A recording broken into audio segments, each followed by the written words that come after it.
எனது நண்பர் இறை என்பவர்கள் சொன்னாரு, நீ இது பயன்படுத்துறதுதான் இந்த புத்தகத்துக்கு ஒரு தனி அருமை கொடுத்துருக்கு, இம்பார்ட்டன்ஸ் கொடுத்துருக்கு, முக்கியத்துவம் கொடுத்துருக்கு. ஆங்கிலத்திலேயே கொண்டாடும். ஏன்னா தமிழ் தெரியாத மக்கள் எத்தனை பேர் இருக்காங்க. அகில இந்திய லெவல்ல திருவள்ளுவருடைய கருத்துக்கள் போய் சேரணும். ஆங்கிலத்துல டிரான்ஸ்லேட் பண்ண நானே பண்ணேன். திருவள்ளுவர் அந்த குறளை அருமையா சொல்லி அறிவுன்னு ஒரு சாப்டர் இருக்கு. கல்வின்னு இருக்கு. கல்வியை விட முக்கியம் எல்லாத்துக்கும். கல்வியின்மைங்கிறது யூஸ்லெஸ், ஆடுதான் நீங்க படிக்கலைன்னாங்க. மூணாவது பொது அறிவு ஒரு சாப்டர் விஸ்டம். புக்குக்கு மரியாதை புத்தகம் தான் வாழ்க்கையில் நினைக்கிறேன், சினிமா இல்லை. வணக்கம் சார். வணக்கங்க. பூர்ணலிங்கம் ஐஏஎஸ் சார், ஓய்வு பெற்ற அதிகாரி. நீங்க 35 வருடங்கள் ஐஏஎஸ் அதிகாரியா பணியாற்றி இருக்கீங்க. உங்களுடைய இந்த பணியில பயண அனுபவங்களை பத்தி நீங்க கொஞ்சம் சொல்லுங்க சார். நிறைய அனுபவம் இருக்கு. அதுக்கு தனியா ஒரு நாள் வேணும். தெரியணும்னா ஒண்ணு பண்ணுங்க. வாழ்வில் வளம் பெற வள்ளுவம்னு ஒரு புக் எழுதியிருக்கேன். நம்ம NCBH நிறுவனம் தான் அதை வெளியிட்டு இருக்காங்க. நல்ல முறையில அழகா வெளியிட்டு இருக்காங்க. நல்லா பிரிண்ட் பண்ணாங்க. நானும் அதை சேர்ந்து இணைந்து பணியாற்றினேன். அதுல வள்ளுவர் 2000 ஆண்டுகளுக்கு முன்னால எப்படி அரசாங்கம் இருக்கணும், அரசு எப்படி செயல்படணும் அப்படிங்கிறத கருத்துக்களை அருமையா சொல்லியிருக்காரு. அதுல சில குறள்களுக்கு என்னுடைய வாழ்க்கை அனுபவங்களை பயன்படுத்தி இருக்கேன். எனது நண்பர் இறை என்பவர்கள் சொன்னாரு, நீ இது பயன்படுத்துறதுதான் இந்த புத்தகத்துக்கு ஒரு தனி அருமை கொடுத்துருக்கு, ஒரு இம்பார்ட்டன்ஸ் கொடுத்துருக்கு, முக்கியத்துவம் கொடுத்துருக்கு அப்படின்னு சொன்னாரு. அது என்ன ஐடியான்னு கேட்டீங்கன்னா, 2000 வருஷத்துக்கு முன்னால ஒரு ஆள் சொல்லிட்டு போனது இப்ப 21வது செஞ்சுரியில எப்படி பயன்படும், ஆர்டிபிஷியல் இன்டெலிஜென்ஸ் எல்லாம் வந்துருச்சு, இந்த சமயத்துல அது எப்படி பயன்படும் நிறைய பேர் கேட்கலாம். நீங்களே இளைஞர்கள் வயசு குறைச்சல் அவர் ஆமா ஒரு கிழமை சொல்லிட்டு போயிட்டான் 2000 வருஷத்துக்கு முன்னால நீங்க நினைக்கலாம், தப்பு இல்லை. நானே நினைச்சேன். ஆனா படிச்சு பார்க்கும்போது என்னுடைய வாழ்க்கை அனுபவங்களை ரிலேட் பண்ணி பார்க்கும்போது இந்த குறளுக்கு இலக்கணமா இது இருக்கு, இந்த அனுபவம் அப்படி எழுதினேன். உதாரணத்துக்கு சொல்றேன், எண்ணியாங்க இதுவர் திண்ணியராக பெரிய மனசு உறுதியுடையவராக இருந்தா எதை வேணாலும் செய்யலாம் அப்படிங்கிறார். அப்ப நான் யோசிச்சு பார்த்தேன், என்னுடைய 37 ஆண்டு காலத்துல மனசு உறுதியோட என்ன பண்ணேன். அந்த நிகழ்ச்சியை பத்தி நான் பண்ணேன்னு எழுதுறது இல்லை, நாங்கள்லாம் சேர்ந்து பண்ணோம். ஏன்னா தனிப்பட்ட முறையில நான் பண்றதுக்கு எதுவும் இல்லை. அரசாங்கம்னா அரசாங்க ஊழியர், ஒரு செக்ரட்டரியா இருந்திருப்பேன், எனக்கு கீழே 3 பேர் இருந்திருக்காங்க. எல்லாரும் சேர்ந்து நாங்க செய்த மகத்தான சாதனைகள், செய்த வெற்றிகள் காரணம் என்னன்னா என் மனதில் இருந்த உறுதி. திருவள்ளுவர் அதை சொல்லியிருக்காரு. அதை நல்லா படிச்சீங்கன்னா உங்களுக்கு அந்த உறுதி வரும். இப்போ உதாரணத்துக்கு நீங்களே பெரிய யூடியூப் சேனலுக்கு ஒரு 1 மில்லியன் ஃபாலோவர்ஸோட ஒன்று பண்ணணும் அப்படின்னு நினைச்சிட்டீங்கன்னு வச்சுக்கோங்க, அந்த நினைப்பு, உறுதியான நினைப்பு, உறுதி வேணும், அப்புறம் ஊக்கம் வேணும், அப்புறம் முயற்சி வேணும் அப்படிங்கிறதுலாம் அவர் எழுதியிருக்காரு. ஒவ்வொரு சாப்டர்லயும் அழகா எழுதியிருக்காரு, இளைஞர்களுக்கான கருத்து. அதனால ஒவ்வொரு குறளுக்கும் என்னுடைய அனுபவத்தை வச்சு ஒரு 20 குறள்லையாவது அதை விளக்கியிருக்கேன். ஒரு குறள் வந்து உதாரணத்துக்கு நல்ல ஞாபகம் வருது, இனியவை கூறணும், கனி இருப்ப காய்க வந்துட்டு அப்படின்னு இனியவை குறள் அப்படிங்கிற ஒரு சாப்டர்ல ஒரு குறள் இருக்கு. என்ன குறள்? இனிய உணவாக இன்னாத குறள் கனி இருப்ப காய் அப்படின்னு ஒரு குறள் இருக்கு. அதை விளக்கம் கொடுக்கும் போது எனக்கு என்ன ஞாபகம் வந்தது, 50 வருஷத்துக்கு முன்னால நான் கலெக்டரா இருந்தேன். 81 உலக தமிழ் மாநாடு நடத்தினேன். நம்ம எம்ஜிஆர் அவர்கள் அதை பார்த்துட்டு எனக்கு என்னை பொழுது பேசினாரு, பக்கத்துல கூப்பிட்டு வச்சு பேசினாரு. அந்த பேச்சு என்ன எனக்கு ஞாபகம் இருக்கு, ஒரு இனிய அது கூறுனா ஞாபகம் இருக்கு.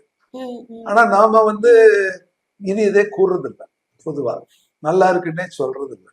பாத்தீங்கன்னா நீங்களே வச்சு பாருங்க, உங்க பொண்ணோ உங்க ஹஸ்பண்டோ ஏதோ நல்லா செஞ்சிருந்தாருன்னு வச்சுக்கோங்க, நல்லா பண்ணியிருக்காரு ரொம்ப தேங்க்ஸ்ன்னு சொல்றதே இல்லை. ஏன்னா நமக்கு இனிய வார்த்தைகள் நமக்கு எளிதா வருது இல்லை. அப்படி எக்ஸ்பிளைன் பண்ணியிருக்கேன் நானே இப்படித்தான் இந்த குறளை படிச்சுட்டு இனிய வார்த்தைகளை கூற பழகிட்டேன். இப்ப கூட என்னுடைய மனைவி அடிக்கடி அதை சுட்டி காட்டுவாங்க, நீ சொல்லிருக்கீங்க அதுல இப்படி சொல்லிட்டீங்களா அப்படின்னு. சாரிம்மா, சொன்னது கரெக்டு தான். இனிய வார்த்தைகளை கூறுவது எவ்வளவு அவசியம், அது எவ்வளவு நாள் நிற்குது. அது உயர் அதிகாரி, இப்போ நீங்க NCBH நிறுவனத்தினுடைய MD உங்களை பார்த்து அருமையான இன்டர்வியூ பண்ணிருக்கீங்க அப்படின்னு சொல்லிட்டாருன்னு வச்சுக்க, மெத்துக்கிட்டு இருப்பீங்க. அது எல்லாருக்கும் ஒரு ஊக்குவிக்கக்கூடிய வார்த்தை, அடுத்தடுத்த கட்டத்துக்கு ஒரு மனிதனை கொண்டு செல்லக்கூடிய வார்த்தை அது. அத வந்து திருவள்ளுவர் சொல்லியிருக்காரு. அது ஒரு சாப்டர் இருக்கு, அருமையான குறள் 10 இருக்கு. நான் ஒன்னை எடுத்து அதனுடைய அர்த்தத்தை எக்ஸ்பிளைன் பண்ணியிருக்கேன். ஓகே. இது இந்த அனுபவத்தை அதுல சொல்லியிருக்கேன். இந்த மாதிரி நிறைய அதுல வருது, பார்க்கலாம். ஆனா சார், இந்த வருட புத்தக கண்காட்சியில வந்து நானும் இருந்தேன். நான் ஒர்க் பண்ணியிருந்தேன். இதுல பார்க்கையில போன வருடங்கள் வரைக்கும் நடந்த புத்தக கண்காட்சியில வந்த வாசகர்கள் கூட்டம், மக்களோட வருகை, இது எல்லாத்தையும் விட இந்த வருஷம் கொஞ்சம் அதிகமாவே இருந்தது அப்படின்னு தான் சொல்லணும். ஏன்னா மாணவர்களுடைய வாசிப்பு கூட வந்து கொஞ்சம் இம்ப்ரூவ்மெண்ட் ஆயிருக்கு. வாசிக்கிறாங்க, வராங்க. காலேஜ் படிக்கிறதுல மாணவர்கள் வராங்க, பள்ளி மாணவர்களுமே வராங்க. அதாவது பெரிய அளவுல இப்போ நாம எக்ஸ்பெக்ட் பண்ற அளவுக்கு நம்ம பெருசா சொல்ல முடியல அப்படின்னாலும் கொஞ்சம் கொஞ்சமா அவங்க வந்து படிக்க ஆரம்பிக்கிறாங்க. அது வரைக்கும் வந்து நம்ம ரொம்ப சந்தோஷமா இருக்கு அப்படின்னு தான் சொல்லணும். அதுக்கு வந்து இந்த புத்தகங்கள், புத்தக வாசிப்பு, இந்த எழுத்தாளர்கள் வந்து இன்னும் நிறைய ஊக்குவிக்கணும், நிறைய எழுதணும். அதாவது மாணவர்களுக்கும் சாதாரண மக்களுக்கும் புரியிற வகையில அவங்க இன்னும் எழுதுனாங்கன்னா அவங்களுக்கு படிக்கிறதுக்கு ரொம்ப அப்சர்வ் பண்ணும்போது ரொம்ப ஈஸியா இருக்கும். நீங்க வந்து திருக்குறள் சம்பந்தமா இன்னும் 3 புத்தகங்களை எழுதியிருக்கீங்க, கரெக்டுங்களா? அதோட அதை வந்து இங்கிலீஷ்ல டிரான்ஸ்லேட் பண்ணி நீங்க வந்து திருக்குறளை எழுதியிருக்கீங்க. இல்லைங்க, ஒரே ஒரு புஸ்தகம் தான். வாழ்வில் வளம் பெற வள்ளுவங்கிற புஸ்தகம் வந்து திருக்குறளுக்கு விளக்கம் கொடுக்கும் புத்தகம். ஓகே. பொதுவா என்னைய பொறுத்தவரை நானும் நிறைய பார்த்துட்டேன். தமிழ்ல அந்த மாதிரி விளக்கம் கொடுக்குற புஸ்தகம் வரல. எல்லாரும் என்ன பண்ணாங்கன்னா உரை மெயினா வந்திருந்தா ஒரு 1-2 புஸ்தகம் இருக்கும். அதாவது ஆங்கிலத்துல சொல்ல போனா கான்டெம்பரரி ரெலவன்ஸ் அப்படிங்கிறாங்க. இன்னைய தேதியில பயனுள்ளதாக எப்படி இந்த குறளை எடுத்துக்கொள்ளணும். தமிழ் ஆசிரியர்கள் எழுதுறது அந்த விளக்கம், இந்த சொல் விளக்கம், சொல்லுக்கான அர்த்தம், அந்த மாதிரி போயிருது. நான் அப்படி பண்ணல. நான் என்ன பண்ணேன், என்னுடைய அனுபவம், அப்புறம் உலகத்துல நடக்கிற நிகழ்ச்சிகள், அந்த மாதிரி இதை வச்சு ஒரு ஒரு இல்லஸ்ட்ரேஷன், அதாவது ஒரு கதை சொல்ற மாதிரி. கதை இல்ல, நான் நடந்தது. இந்த குறளை படிச்சிருந்தா இது மாதிரி நடந்திருக்காது, இந்த குறளை படிச்சிருந்தா இன்னும் நல்லா பண்ணிருக்கோம், அந்த மாதிரி கருத்துக்களை கமெண்ட்ரின்னு சொல்லுவாங்க. ஒரு குறளுக்கு 2 பக்கம் எடுத்து அதான் நடந்த சம்பவங்களையே, நடந்த நிகழ்ச்சிகளை வைத்து எடுத்துக்காட்டாக கூறி அந்த குறளுக்கான விளக்கத்தை தமிழில் எழுதினேன். அதுக்கப்புறம் அது நல்ல வரவேற்பு இருந்ததுனால ஆங்கிலத்திலேயே அதை கொண்டாடணும். ஏன்னா தமிழ் தெரியாத மக்கள் எத்தனை பேர் இருக்காங்க. அகில இந்திய லெவல்ல திருவள்ளுவருடைய கருத்துக்கள் போய் சேரணுங்கிறதுக்காக ஆங்கிலத்துல அதை டிரான்ஸ்லேட் பண்ணேன், நானே பண்ணேன். ஏன்னா வேற ஆற்றை கொடுத்தா சரியா வராதுன்னு சொல்லிட்டு ஆங்கிலத்துல பண்ணேன். திருவள்ளுவருடைய கருத்துக்களை ஆங்கிலத்துல டிரான்ஸ்லேட் பண்ணது ரொம்ப எளிதில்லை, கஷ்டம். அது எல்லாத்தையும் பண்ணி நல்லாவே வந்தது அந்த புக்கு.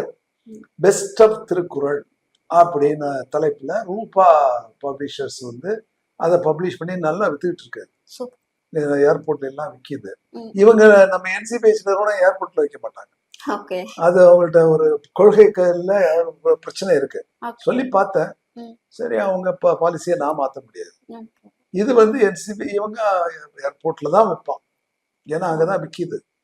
அவன் இன்னைக்கு அந்த நிறுவனத்தை சார்ந்தவர் எனக்கு போன் பண்ணி சொல்றாரு, உங்க புக்கு ஒரு வாரத்துக்கு 40 விற்கிதுங்க.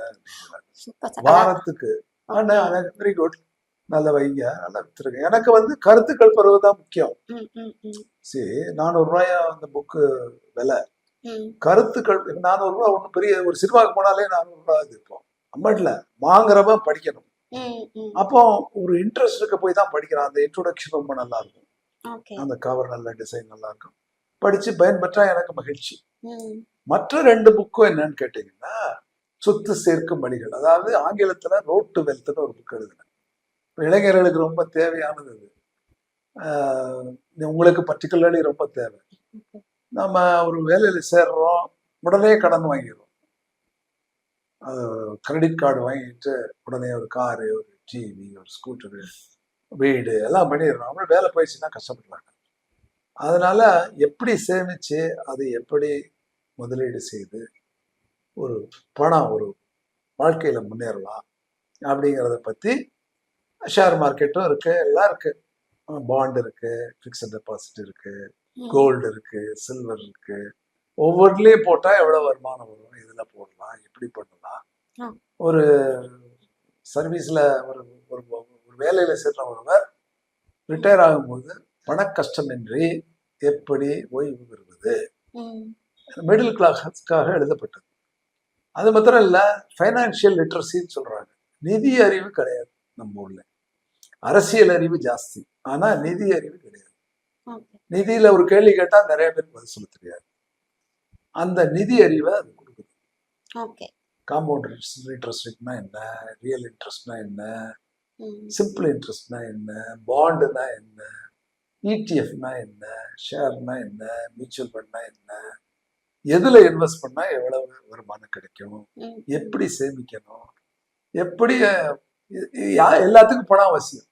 கண்டிப்பா. பணம் இல்லாம மகிழ்ச்சி கிடையாது. ஆனா பணம்னு அலைய வேண்டாம். வருமானத்துக்குள்ளே சேர்க்கல. எனக்கு அவ்வளவு பெரிய நான் என்ன அம்பானி பையனா அப்படின்னு நினைக்க வேண்டியது. நான் இவ்வளவுதான் சம்பளம் வருது, இதுல எப்படி சேமிச்சு நான் முன்னேறலாம், குழந்தைகளுக்கான கல்வி எப்படி கொடுக்கலாம், போஸ்ட் ஆபீஸ்ல போட்டா என்னென்ன வருமானம் வரும், அதனுடைய திட்டங்கள் என்ன, எல்லாத்தையும் விளக்கின புக்கு ஆங்கிலத்தில் எழுதினேன். ஓகே. அப்புறம் தமிழ் மக்களுக்கும் அது தெரியணும். ஆக்சுவலி என்ன கேட்டீங்கன்னா அது பியூசி மாணவர்களுக்கு அவ்வளவு தெரிஞ்சிருக்கும். இவங்கெல்லாம் சிசிபிஎஸ் நிறுவனம் வந்து கவர்மெண்ட்ல போய் எப்படியாவது ஒவ்வொரு கல்லூரியிலையும் பியூசி அதாவது +2 இருப்போம், +2. ஒவ்வொரு ஸ்கூல்லையும் அதை கொண்டு சேர்க்கணும், லைப்ரரியிலயாவது இருக்கணும் பண்ணாங்கன்னா 10,000 பேர் படிச்சா அவங்களுக்கு பெனிஃபிட் ஆகும். 4 பேர்கிட்ட சொல்லுவாங்க. அந்த நாலேஜ் அவங்களுக்கு வரும். ஆமா. அது பள்ளியில இருந்து வெளியில வரதுக்கு முன்னாடி அந்த ஃபைனான்சியல் நாலேஜ் லிட்ரஸி ரொம்ப வீக் நம்ம ஊர்ல. அமெரிக்காலே வீக். ஓகே. அது வந்து ஃபைனான்ஸ் வந்து எல்லாத்துக்கும் பிடிக்கிறது இல்லை. இந்த கணிதம் பிடிக்காத மாதிரி ஃபைனான்ஸ்னா கணிதம் ரிலேட்டட் தான் அது. நான் கொஞ்சம் எளிமையான முறையில் அதை விளக்கி சொல்லியிருக்கேன். அது வந்து 2வது புக்கு. 3வது புக்கு காலத்தையும் வேஸ்ட் பண்ணுறோம். காலத்தின் அருமை. அதாவது எப்படி காலத்தை யூஸ் பண்றது, மாணவர்கள் எப்படி யூஸ் பண்றது, குடும்பத்தை ஆளுங்க எப்படி யூஸ் பண்றது, நேரம் இல்லைங்கிறது தான் எல்லாருடைய கம்ப்ளைண்ட்டும். கரெக்ட் தானே? ஐயோ எனக்கு நேரம் இல்லை, நான் அது எப்படி பண்ண, இந்த வேலை இருக்கு இந்த வேலை இருக்கு அப்படின்னு எல்லாரும் வருத்தப்படுறாங்க. அது எப்படி காலத்தை சேமிக்கலாம், காலத்தை எப்படி கையாள வேண்டும், அது வந்து நான் திறப்பட செஞ்சேன். எங்க என்னுடைய 37 வயசு அனுபவத்துல, 37 ஆண்டு அனுபவத்துல அது நேச்சுரலா எனக்கு இருந்தது. It seems so. எனக்கு தெரியாது. யோசிச்சு பார்த்தா நான் 7:30 மணிக்கு வீட்டுக்கு வந்துருவேன். ஒருத்தன் 11 மணி வரை உட்கார்ந்துருப்பான். ஆனா அவுட்புட் இருக்காது. வேலையினுடைய அவுட்புட் சொல்றாங்களா, அதாவது செயல்திறன் அது இருக்காது. அது இருந்து என்ன பிரயோஜனம்? அப்ப ஏன் என்ன தப்பு? அவங்க வந்து எது முக்கியத்துவமோ அதை பண்றது இல்லை. முக்கியத்துவமான வேலைகளை பண்ணாம முக்கியமில்லாத வேலைகளை பண்ணிக்கிட்டு இருக்கு. இது மாதிரி அதுல விளக்கி இருக்க எல்லாத்தையும். அது ஒரு புக்கு இப்பதான் கொண்டாந்துருக்காங்க. இந்த நீங்க சொன்னீங்கல்ல புத்தக கண்காட்சி, அதுலதான் வச்சு வித்தாங்க. இன்னும் கடைக்கு வரலன்னு சொன்னாங்க. விலையும் ரொம்ப குறையா வச்சிருக்காங்க. அதெல்லாம் மாணவர்கள் படிச்சாங்க. அதாவது வாழ்க்கையில முன்னேறுவதற்கான அடி. முதல்ல திருவள்ளுவர் வந்து வாழ்க்கையில முன்னேறணும்னு சொல்லிட்டாரு, அதை சொல்லிட்டாரு. அடுத்தது வந்து பணம் இருந்தா தான் முன்னேற முடியும். அந்த பணத்தை எப்படி சேர்க்க முடியும், பிள்ளைகளை நல்லா எஜுகேட் பண்ணணும், எப்படி பண்ண போறீங்க, பணம் வேணும், அதுக்கு சேமிக்கணும், எப்படி முதலீடு செய்யணும், அது 2வது சொல்லிட்டேன். காலத்தை எப்படி சேமிக்கணும், காலமும் முக்கியம். பணமாவது ஏர்ன் பண்ணிக்கலாம், காலம் வராது, போனா வராது. 24 மணி நேரம் தான் இருக்கு எல்லாத்துக்கும். பிரசிடென்ட் ஆஃப் யுஎஸ்ஏக்கு 24 மணி நேரம் தான், நமக்கு 24 மணி நேரம் தான். அதனால அந்த காலத்தை திறம்பட பயன்படுத்துபவர்கள் எப்படி முன்னேறுகிறார்கள். நான் காலத்தை திறம்பட பயன்படுத்தியதன் காரணமாகத்தான் பல செயல்களை செய்யும். எனக்கே இப்பதான் தெரியுது. அது சில பேருக்கு நேச்சுரலா வரும், சில பேருக்கு அது படித்து வரலாம். சரி, இன்னொருத்தருடைய எக்ஸ்பீரியன்ஸை வச்சு எழுதுன புக்கை படிச்சா கொஞ்சம் வரும்ல. பரீட்சைக்கு பாஸ் பண்றது எப்படி? இப்போ நான் 2-3 காம்படிட்டிவ் எக்ஸாமினேஷன் ஒரே இதுல பாஸ் பண்ணிட்டேன். ஆமா, யூபிஎஸ்சி. அப்புறம் பரீட்சைக்கு ரொம்ப கஷ்டப்பட மாட்டேன், பாஸ் பண்ணிட்டேன், ஃபர்ஸ்ட் ரேங்க் வாங்கினேன். அப்புறம் என் பேத்திட்ட சொன்னேன், உனக்கு ஒரு நாளைக்கு சொல்றேன் எப்படி கஷ்டம் இல்லாம பரீட்சையை பாஸ் பண்றதுன்னு. சரி தாத்தா அப்படின்னு சொல்லியிருக்கா. படிச்சுட்டு இருக்கா. அதாவது நேரம் மாத்திரம் காணாது, கான்சன்ட்ரேஷன், அப்புறம் ஒரு ரெகுலாரிட்டி, இந்த மாதிரி நிறைய விஷயங்கள் இருக்கு. அதை வந்து சொல்றேன்னு இருக்கேன். அது அந்த புக்ல இருக்கு. படிக்கிறவன் படிக்கட்டும். இப்ப நான் போய் ஏதாவது வந்து லெக்சர் கொடுக்க முடியாது. யாரும் கூப்பிடவும் போதுதான் கிழமை ஏதாவது சொல்றான் அப்படின்னு விட்டுருவாங்க.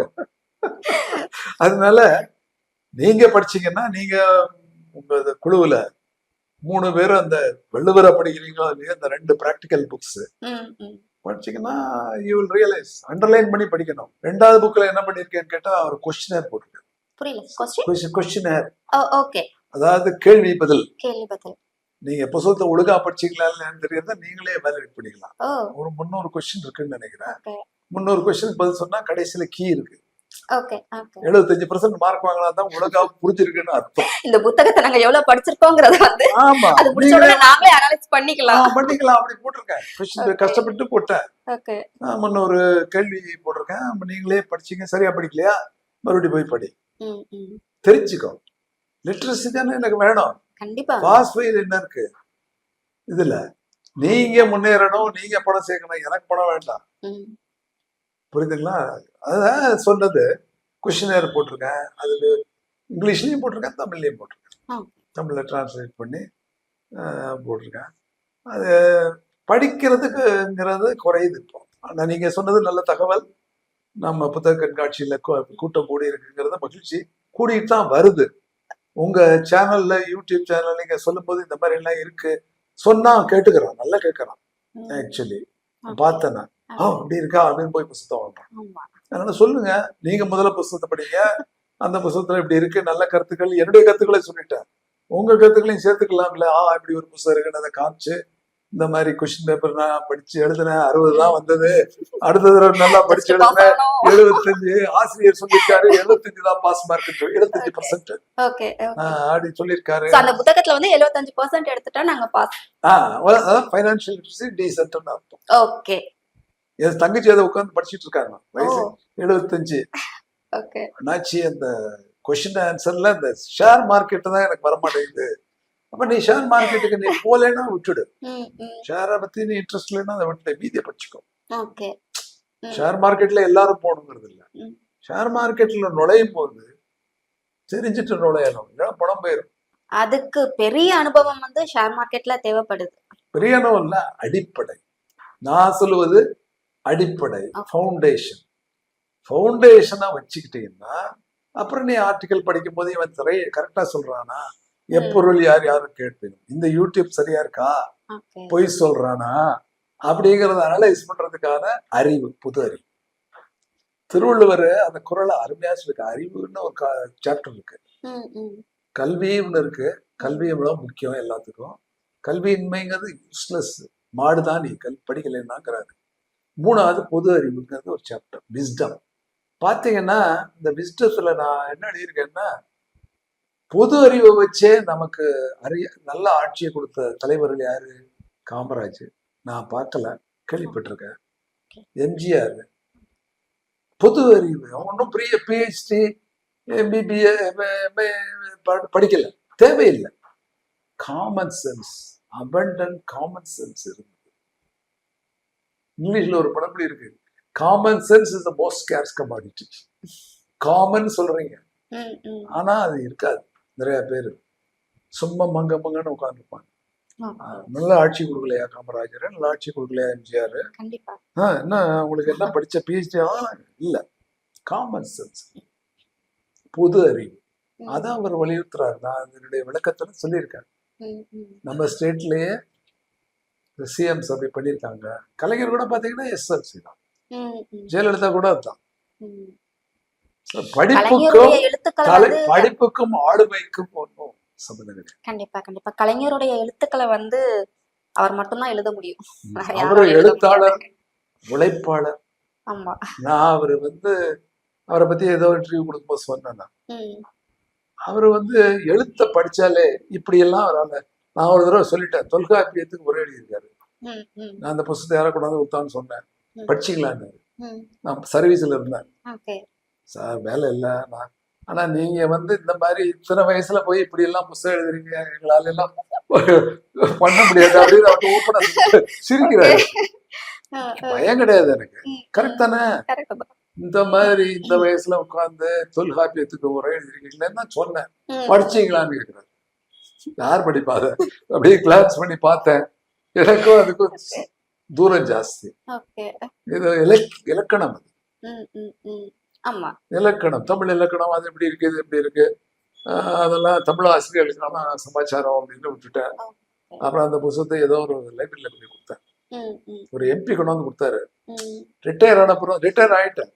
ரிட்டையர் ஆன அப்புறம் தான் அவர் பார்க்கும்போது சொன்னேன், இந்த வயசுல போய் இவ்வளவு அழகா இவ்வளவு முயற்சி செஞ்சு இந்த புத்தகம்லாம் எழுதுறீங்களேன்னு அவர் சந்தோஷம்தான், படிச்சீங்களான்னு கேட்டார். அவர் நம்ம கலைஞர் அவர்கள் சொல்ல வேண்டிய விஷயத்த ஒரு 2-3 வார்த்தையிலேயே முடிச்சிருவாங்க. அதுக்குள்ளேயே மொத்தமும் அடங்கிரும். அதுல அவரால மட்டும்தான் எழுத முடியும். அதை புரியறதுக்கு நமக்கு அறிவு வேணும். ஆமா, இது உண்மைதான். நான் 2 வருஷம் அவரோட க்ளோஸா ஒர்க் பண்ணேன் ஹோம் செக்ரட்டரியா இருக்கும்போது. ஓகே. அவர்தான் முதல்வர். எம்ஜிஆருக்கு கலெக்டர் இருந்தேன், மதுரை கலெக்டர். அதனால எம்ஜிஆர் நல்லா தெரியும். ஸோ அவங்க தலைவர்கள். நீ அரசியல் கிடையாது, அவரங்க மாதிரி யாரும் வர முடியாது. புரியுது? இவங்க வரலாம், யாரு புதுசா வர்றவங்களும் வரலாம், இல்லைன்னு நான் சொல்ல தேவை. பொது அறிவு, அத திருவள்ளுவர் சொல்லியிருக்காரு, அதான் நான் விளக்கி இருக்கேன். என் முதல் புக்குக்கு போறேன், எல்லா புக்கையும் ரிலேட் பண்ணி உங்கள்கிட்ட சொல்லிட்டேன். Okay sir. ஒரு டார்கெட் உங்களுக்கு வச்சுதான் 3 புக்கையும் படிங்க. ஒரு புக்கை நீங்க எங்களுக்கு ஒரு டார்கெட் வச்சிட்டீங்க, அது ஒரு எக்ஸாமாவே நீங்க எங்களை எழுத சொல்லியிருக்கீங்க. நாங்க கண்டிப்பா படிக்கிறோம். உங்க குழு ஒவ்வொருத்தரும் படிக்கணும்னு டார்கெட் கொடுத்து 1 மாசத்துல படிக்க சொல்லி பரீட்சை நீங்களே வச்சிருங்க. நல்லா முன்னால உட்காந்து எழுதுங்க, நீங்க முதல்ல பாஸ் பண்ணுங்க. பாஸ் பண்ணிடுவோம் சார், கண்டிப்பா பண்ணிடுவேன். பண்ணா உங்களுக்கு நல்லது. ஓகே. நல்ல, அதாவது ஒரிஜினலா எழுதிருக்கேன். என்னுடைய அனுபவம் தான். நானும் பெரிய ரிச்சா வரல, புரியுதுங்களா? உங்களை மாதிரி மிடில் கிளாஸ்ல இருந்து தான் முன்னுக்கு வந்திருக்கேன். உழைப்பு, அதனால எனக்கு தெரியுது அவர் சொன்னது. திருக்குறளை படிச்சு நான் வந்தேன்னு சொல்லல, அவர் படிக்கும் போது புரியுது அவர் சொல்றது. வெள்ளத்தினே வளநீட்டம் ஆந்திரதம், உள்ளத்தினே உயர்வுங்கிறார். அதாவது நீங்க உள்ளத்துல எவ்வளவு தூரம் உயர்வா நினைக்கிறீங்களோ அந்த அளவுக்கு உயர்வு இருக்கும். எப்படின்னா தாமரையில அந்த ஸ்டெம் இருக்குல்ல, நீளம், அது அதனுடைய ஆழத்தை பொறுத்து இருக்கு. எல்லாம் தாமரை மிதக்கும். அது ஊமையா கூட்டுறாரு, யாருக்கும் புரியுற ஊமை. தாமரையுடைய ஸ்டெம் எவ்வளவு நீளமா இருக்கோ அதே போல உங்களுடைய உயர்வும் அவ்வளவு உயரமா இருக்கும். இவ்வளவுதான் சொல்லியிருக்காரு. அர்த்தம்லாம் சொல்லிடுவாங்க, நான் கோட் பண்ணிருக்கேன். ஒவ்வொருத்தரும் யாரு யாரு என்ன மாதிரி நினைச்சு எவ்வளவு முன்னுக்கு வந்திருக்காங்க. என்னைய கோட் பண்ணல, நான் ஸ்மால், என்னை விட அதிகமான அளவுக்கு முன்னேற வந்தவங்க யாரு, இதெல்லாம் ஹிஸ்டரி, எப்படி வந்தாங்க, உயர்ந்திருந்தாங்க. அப்புறம் அப்துல் கலாம் சொல்லிடுறாரு, எய்ம் ஹை, ஆல்வேஸ் எய்ம் த ஸ்டார்ஸ். இளைஞர்களுக்கு வேண்டியது அதுதான். இளைஞர்களுக்கு வேண்டியது அதான வழிய. அரசியல் இப்ப சேரலாமா? நீ முதல்ல ஒண்ணு அச்சீவ் பண்ணு. நீ கிளாஸ்ல படிச்சா முன்னுக்கு வா, ஃபர்ஸ்ட் ரேங்க் வாங்க. ஸ்போர்ட்ஸ்ல போனா ஸ்போர்ட்ஸ்ல நல்ல ஸ்டேட் லெவல்ல மெடல் வாங்கு. அல்லது மியூசிக்ல போனா நீ மியூசிக்ல ஒரு கச்சேரி பண்ற மாதிரி படி. அதை விட்டுட்டு நான் அரசியல்னா இப்படி, நீ முதல்ல படிச்ச தானே அரசியலுக்கு போக முடியும். ஏன் விஜய் கட்சி அந்த கட்சி இந்த கட்சி அப்படின்னு ஆரம்பிச்சாங்கன்னா படிப்புல எப்படி கவனம் இருக்கும்? நீ செய்ய வேண்டிய வேலை என்ன? படிக்கணும். ஃபர்ஸ்ட் அவங்க படிக்கணும், பொது அறிவு என்னங்கறத வளர்த்துக்கணும், சமுதாயத்துல என்ன நடக்குதுங்கறத அவங்க தெரிஞ்சு. நல்லாவே சொல்றீங்க. அதுதான் நடக்கு தெரிஞ்சுக்கணும். பேப்பர் படிக்கணும், அதே எப்பொருள் யாரும் அப்ளை பண்ணணும். ஒவ்வொரு பேப்பர் ஒரு மாதிரி சொல்லுவாங்க. டிஎம்கே பேப்பர் ஒரு மாதிரி சொல்லும், ஏடிஎம்கே பேப்பர் சொல்லும். எது கரெக்ட் அப்படின்னு அனலைஸ் பண்ணி தெரிஞ்சுக்கிட்டாங்கன்னா அறிவு. அப்புறம் கட்சியில சேருங்க, வேண்டாங்கல்ல. கண்டிப்பா அரசியலை ஒரு பாதையாக எடுத்துக்கொண்டு அந்த பாதையில் உழைக்கணும். கடினமான உழைப்பு. அரசியல்வாதிகள் தான் ரொம்ப உழைக்கிறாங்க. நானே பார்த்திருக்கேன். அவங்கள மாதிரி நான் உனக்கு 7 மணி 8 மணி ஆனா வீட்டுக்கு 10 மணி ஆனா தூங்கிடுவோம் நாங்க. அவங்க வேண்டிய நேரத்துல தூங்குறதே இல்லை. I've seen that my own eyes. அதனால அந்த உழைப்பு இருக்கிறதுனாலதான் அவங்க தலைவராக. இப்ப மோடி எடுத்துக்கிட்டீங்கன்னா அவர் நிச்சயமா அவர் நாளைக்கு 20 மணி நேரம் உழைக்கிறாரு. அப்பதான் தலைவராக இருக்க முடியும். அந்த உழைப்பு இருந்தா அவர் அமைச்சராகலாம், நல்ல பெயர் எடுக்கலாம், பண்ணலாம். எல்லாருமே படிக்கணும். செய்கின்ற வேலையை செய்வன திருந்த செய், அதுவும் குரலை கோட் பண்றேன், வந்துகிட்டு இருக்கு. இப்போ உங்களை பேச எந்த வேலையை செய்தாலும் திறம்பட பிறர் போற்றும் வண்ணம் செய்யும் ஒரு மனப்பான்மை இருந்தால் வாழ்க்கையில் எங்க வேணாலும் எந்த வேலையை எடுத்தாலும், இப்போ உங்க வேலையை இருக்கட்டும், ஒரு கேமராமேன் வேலையை இருக்கட்டும், எந்த வேலையை எடுத்தாலும் செய்வன திரும்ப செய்யுங்க. உண்மையா இல்லையா? கண்டிப்பா. நாம அது படத்துல ஏனோ தானோ நம்ம அப்ரோச் எடுத்துட்டு போகுது, அதனால என்ன தெரிஞ்சு போகுது, அப்படி ஒரு இந்தியாவுடைய கல்ச்சர். அமெரிக்கால ஒரு வருஷம் தான் இந்த கோர்ஸ்லயே. என்ன கோர்ஸ்ல சார்? ஹியூபர்ட் ஹம்ஃப்ரி ஃபெலோஷிப்னு ஒரு ப்ரோக்ராம். ஓகே அதுல ஒரு 1 இயர் அமெரிக்காலே தங்கி படிச்சேன் யூனிவர்சிட்டியில. ஓகே அவங்க வந்து எது செஞ்சாலும் கரெக்டா செய்வாங்க. ம் செய்வன திருந்துச்சு இன்ஹரண்ட் இந்த கல்ச்சர். ம் ம் இப்போ நான் காலேஜில் லெக்சரா இருந்தேன் ம் ம் ஐஏஎஸ் எல்லாம் சேர்றதுக்கு முன்னால. ஓ நாங்க ஏதாவது ஃப்ரீ டைம் இருந்ததுன்னா நான் போய் காசு பண்ணிட்டு இருப்போம். ம் அங்க காலேஜ்ல ஒரு ப்ரொஃபஸர் இன்னொரு ப்ரொஃபஸர் போக மாட்டார். Western professor. எந்த காலேஜ்ல? பென் ஸ்டேட்ல இருந்து. ஓகே பென்சில்வேனியால ஸ்டேட் காலேஜ்னு ஒரு இடம். ஓகே பென் ஸ்டேட்ல I was doing master in public administration. Oh so அதுல வந்து 1 இயர் நான் அப்சர்வ் பண்ணேன். ஸ்டூடெண்ட்ஸ் 35,000 பேர் அந்த கேம்பஸ்ல. அப்பா 35,000 பேரும் சத்தம் போட்டோ கேட்டதே இல்லை ஒரு வருஷத்துல. ஒருத்தன் தள்ளி விடுறது, ஆஹாஹான்னு சிரிக்கிறது, ம் ம் ஒண்ணும் கிடையாது. அவன் வேலையை பார்த்துட்டு ஸ்டூடெண்ட் ரூம்னு இருக்கும், ஒரு பெரிய ஹால். அதில் புக் வந்து அப்சர்வ் பண்ணிட்டு இருப்பேன். எனக்கு அப்போ வயசாயிடுச்சு, கலெக்டரா முடிச்சு போறேன். ஓகே 35 வயசு எனக்கு. எல்லாம் சின்ன பசங்க, 20-22 வயசு பசங்க. பொம்பளைகள் இருக்காங்க, ஆம்பளைகள். அவங்க எல்லாம் ஒரு சத்தம் கிடையாது. நாங்க எங்க காலேஜ் 1000 பேர் தான் இருப்பாங்க. நான் காலேஜ் சத்தம் போட்டு இருப்போம். நாங்க ம் ம் அங்க வந்து அவன் வேலையை பார்த்துருப்பான். லைப்ரரி போவான். ம் லைப்ரரி 24 மணி நேரம். அவ்வளோ பெரிய லைப்ரரியை நான் பார்த்ததே இல்லை. ஃபர்ஸ்ட் டைம் ஆயிடுச்சு. ஓ லட்சக்கணக்கான புக்கு, நம்ம ஊர் புக்கு அங்க இருக்கு. தினமலர் கிடந்தது ஆ அமெரிக்காவில். ஸ்பெண்ட் மணி, தி ரீட். ஸோ இதுல இப்போ இதை வச்சு பார்க்கும்போது நம்ம நாட்டுல ஒரு காலேஜ்லயும் பள்ளிக்கூடங்கள்லயும் லைப்ரரி வேணுங்கிறது கண்டிப்பா ஐயோ ரொம்ப அவசியம். இம்பார்ட்டன்ட். அதை படிக்கிறது முக்கியம். ஆ லைப்ரரிய வச்சு பிரயோஜனம் இல்லை, புஸ்தகத்தை வாங்கி பிரயோஜனம் இல்லை. புஸ்தகத்தை நானே படிக்கலையே. என் காலேஜ்ல நான் ஸ்டூடெண்டா இருக்கும்போது ஓகே பரீட்சைக்கு படிச்சு நல்ல மார்க் வாங்கி ஃபர்ஸ்ட் ரேங்க் வாங்கினேன். அன்றி ஆ மேகசின்ஸையோ லைப்ரரிய படிக்கலையா? அந்த ப்ரொஃபசர் சொல்லல போய் படின்னு. ம் ம் அங்க என்ன பண்றாங்கன்னு கேட்டா, நான் ஸ்டூடெண்ட் தானே, ம் ம் right a paper on this ன்னு சொல்லிடலாம். I had to go to the library, search the books and write ஒரு 20 பக்கம். ம் நான் தான் போய் உட்காந்துருந்தோம். இங்க மாதிரி கிடைக்க நோட்ஸ் அவரே எழுதி போடுவாரு, எழுதிக்குவோம். இங்க ஃபர்ஸ்ட் லைப்ரரியே இல்லையே சார். எல்லா காலேஜஸ்லயுமே வந்து லைப்ரரிங்கிறதே நீங்க லைப்ரரி இல்லாத சொல்றீங்க. ம் எங்க காலேஜ்ல இருந்தது. ஓகே நான் சொல்றது அந்த காலம் ஓகே 61 to 66. லைப்ரரிக்கு போய் புத்தகம் 2-3 எடுத்திருக்கேன். ம் ம் லைப்ரரியில போய் உட்கார்ந்து ரிசர்ச் பண்ணது கிடையாது. ம் ஏன்னா நம்ம சிலபஸ்ல ம் ரைட் a paper on somethingனு கிடையாது. ஓ இந்த பேப்பர்ல ஒரு எஸ்ஸே கொண்டு வாங்க. ம் ம் ஒரு சப்ஜெக்ட் 3 மாசம் I have to write a paper, அவ்வளவுதான். ஓ வேற ஒண்ணுமே கிடையாது. லெக்சர் கிடையாது, ஒரு மண்ணு கிடையாது.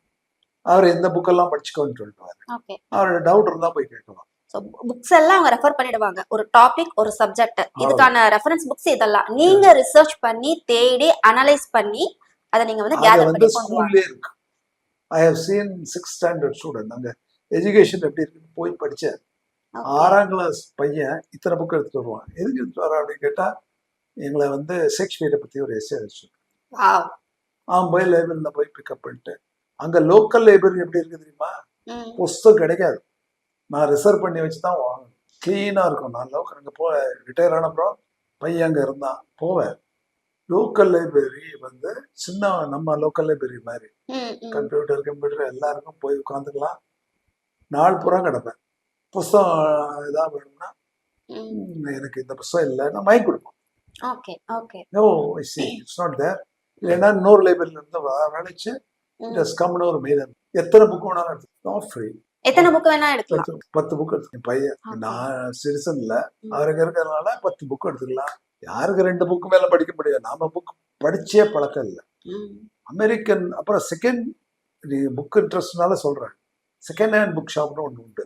நான் போய் புக்கு இன்னும் வாங்கினது இருக்கு கேட்டேன். ஓகே அது வந்து $10 புக்கு, $1 புதுசா இருக்கும். I want if you want I come home I show you the books. புதுசா இருக்கும். அவன் வந்து இந்த மாதிரி கிழிச்சு வைக்கிறது இல்லை. எப்படிதான் அமெரிக்கன் படிக்கிறானோ.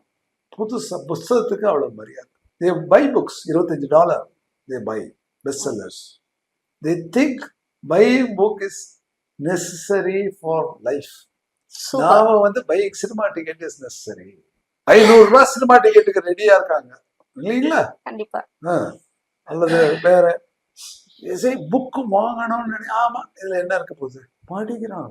அதுக்காக தான் சார் நாங்க வந்து இவ்வளவு முயற்சிகள் எடுத்து நீங்க பண்ணிட்டு வந்து இருக்கோம். அமெரிக்கால போயிட்டு வந்ததுனால நான் சொல்றேன். ம் ம் ம் அதுக்கப்புறம் இது லீவ்ல போனது ம் 2000 2006 போனேன்.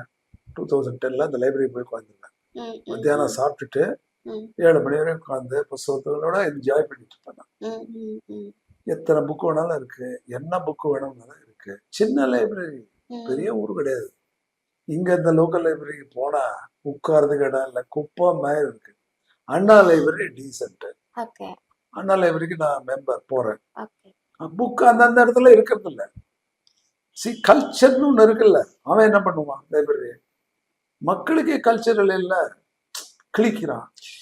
எடுக்குறாங்க, எடுத்துட்டு அதை எங்கேயோ அப்படியே நடந்து போகையில அப்படியே வச்சுட்டு அப்படியே போயிருவாங்க. அது வந்து அடுத்து நாம கல்ச்சர் இல்ல. தேடும் போதே கிடைக்க மாட்டேங்குது. நான் அண்ணா லைப்ரரிக்கு போய் பார்த்தேன். நம்ம லைப்ரரி எல்லாம் எப்படி இருக்கு? சார், இந்த விஷயம் வந்து புக் ஃபேர்லயே நடக்குது. புக் ஃபேர்ல வந்து நம்ம வந்து ஒரு ஒரு ஒரு ஸ்டோர்ல அரேஞ்ச் பண்ணி நம்ம வைக்கிறோம் அப்படின்னா மக்கள் வராங்க. இத வந்து நாங்க ஒரு குறையா சொல்லல, குறை இல்ல, குறை. எங்களுடைய ஒரு இதுவா நாங்க சொல்றோம். குறைதான் அது. ஏன்னா அவனுக்கே தோணும்ல, இந்த இடத்துல எடுத்தா இந்த இடத்துல இந்த வைக்கணும். டேபிள் மேல புக்ஸ வந்து புக் ஃபேர்லயே வந்து இப்படி அடுக்கி வைக்கிறோம் அப்படின்னா வராங்க, எடுக்குறாங்க, எடுத்துட்டு எங்கேயோ வச்சுட்டு இந்த போயிடுறாங்க. பாருங்க, ஸ்பைஸ் புக்க பிரெயின் புக்ல வச்சா எப்படி நீங்க கண்டுபிடிக்க முடியும்? பிரெயின் புக் தெரியாம போயிடும். ஆமா. இதுல 15 புக் வச்சிருப்பீங்க, அது மேல கொண்டு வந்து வைக்கிறது என்ன கஷ்டம் அவனுக்கு? திருப்பி அந்த வந்து கல்ச்சரே இல்ல. அடுத்து வர்றவங்க எங்க கிட்டயே வந்து இந்த மாதிரி என்னம்மா எனக்கு இந்த புக் வேணும் எடுங்க. நாங்க அந்த இடத்துல வந்து பார்த்தா அந்த புக் இருக்காது. நாங்க தேடுறோம். ஐயோ, அந்த புக் இங்கதானே நம்ம வச்சிருந்தோம், எங்க போச்சு அப்படின்னு அதை தேடி மறுபடியும் அந்த சோ இடத்துல வைக்கிறதுக்கு இது இத்தனை வந்து ரொம்ப புக்லயே வேலிடான அப்படி பாயிண்ட். இருந்ததுன்னா லட்சக்கணக்கில் இருக்கிற புக்க அவங்க எப்படி மெயின்டைன் பண்ண? மக்கள் அப்படி இருக்கா? எதை பத்தி? புக்குக்கு மரியாதை கொடுக்கணும். புஸ்தகம் தான் வாழ்க்கைன்னு நினைக்கணும், சினிமா இல்ல. இது 100க்கு 100 உண்மை. அத வந்து யார்கிட்ட போய் யார் சொல்றது? நான் புஸ்தகங்களுக்கு மரியாதை கொடுத்து வந்ததுனால வாழ்க்கையில என் வாழ்க்கையில முன்னுக்கு வந்தேன். அரசியல்ல முன்னுக்கு வரல, சிஎம் ஆக ஆசை இல்லை, மினிஸ்டர் கொடுத்தா கூட வேண்டான்னு இருந்தேன். எனக்கு அதுல ஆட்சி இல்லை, என்னால முடியாது. என்னால முடிஞ்சதை தான் செய்ய முடியும். அதுக்காக உள்ளுவதுள்ள நான் பிரைம் மினிஸ்டர் ஆகணும், சீஃப் மினிஸ்டர் ஆகணும் அப்படின்னு நினைச்சா நடக்குமா? விரலுக்கேற்ற வீக்கம் இருக்குல்ல. கண்டிப்பா சார். அதனால நம்ம புக் கல்ச்சரை எப்படி பண்றது தெரியல. அரசாங்கம் ஏதோ பண்றாங்க, அடிக்கடி இப்போ புக் ஃபேர் வைக்கிறாங்க.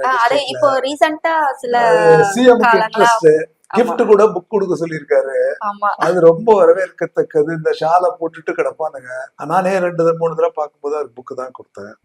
இந்த திருக்குறள் புக்கே அவரை அற்று கொண்டே கொடுத்தேன். ஒரு வீடியோ எல்லாம் இருக்கு.